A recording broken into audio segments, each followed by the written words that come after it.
সাবেক সেনা কর্মকর্তা জিয়াউল হাসানের বিরুদ্ধে অভিযোগ আমলে নিয়েছেন আন্তর্জাতিক অপরাধ ট্রাইব্যুনাল। প্রসিকিউশন বলছে গুম হত্যার মাস্টারমাইন্ড ছিলেন সাবেক এই মেজর জেনারেল। তার বিরুদ্ধে অন্তত ৫০০ জনকে গুম, নির্যাতন আর হত্যার তথ্য রয়েছে। চলছে এসবের তদন্ত। মামলাটির পরবর্তী শুনানি আগামী রবিবার। এদিকে বুধবার আরও কয়েকটি মামলায় পরবর্তী শুনানির দিন ঠিক করে দিয়েছেন ট্রাইব্যুনাল। সেনাবাহিনীর সাবেক মেজর জেনারেল জিয়াউল হাসান মানবতাবিরোধী অপরাধের মামলায় আন্তর্জাতিক অপরাধ ট্রাইব্যুনালে চলছে তার বিচার। প্রসিকিউশন বলছে গুম হত্যার মাস্টারমাইন্ড জিয়াউল হাসানের বিরুদ্ধে রয়েছে অন্তত ৫০ জনকে গুম, নির্যাতন ও হত্যার তথ্য। ভুক্তভোগীদের মধ্যে ছিলেন বিএনপি নেতা চৌধুরী আলম, ইলিয়াস আলী, সাজেদুল হক সুমন, সালাউদ্দিন আহমেদ সহ আরও অনেকেই।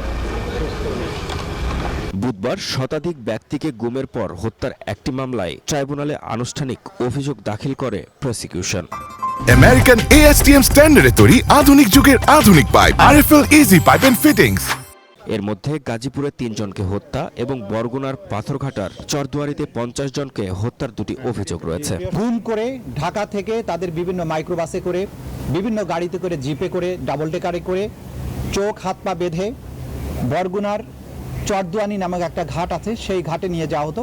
গুম ও হত্যায় অসাধারণ দক্ষতার কারণে তাকে নিয়ম বহির্ভূতভাবে পদোন্নতি দেওয়া হয়েছিল বলেও জানান চিফ প্রসিকিউটর। গুম খুনের যে কালচার শুরু হয়েছিল শেখ হাসিনার আমলে, সেটা সরাসরি শেখ হাসিনার নির্দেশে পরবর্তীতে, এবং সেই কমান্ডটা আসতো তার নিরাপত্তা উপদেষ্টা তারিক আহমদ সিদ্দিকের মাধ্যমে। এগুলো আমাদের স্পষ্টভাবে তদন্ত রিপোর্টে সাক্ষ্য প্রমাণে আমরা এগুলো পেয়েছি। কিন্তু এই সব কিছুর বাস্তবায়নের মাস্টারমাইন্ড বা মহানায়ক ছিল জিয়াউল হাসান। এদিকে কুষ্টিয়ায় ৬ হত্যা মামলায় নিজের বিচার সরাসরি সম্প্রচারের আবেদন করেছেন জাসদ সভাপতি হাসানুল হক ইনু। আরও ৩টি মামলায় শুনানির নতুন দিন ঠিক করেছেন ট্রাইব্যুনাল। মানবতাবিরোধী অপরাধের এসব মামলায় আসামি সালমান এফ রহমান, আনিসুল হক, সজীব ওয়াজেদ জয়, জুনায়েদ আহমেদ পলক সহ অনেকে।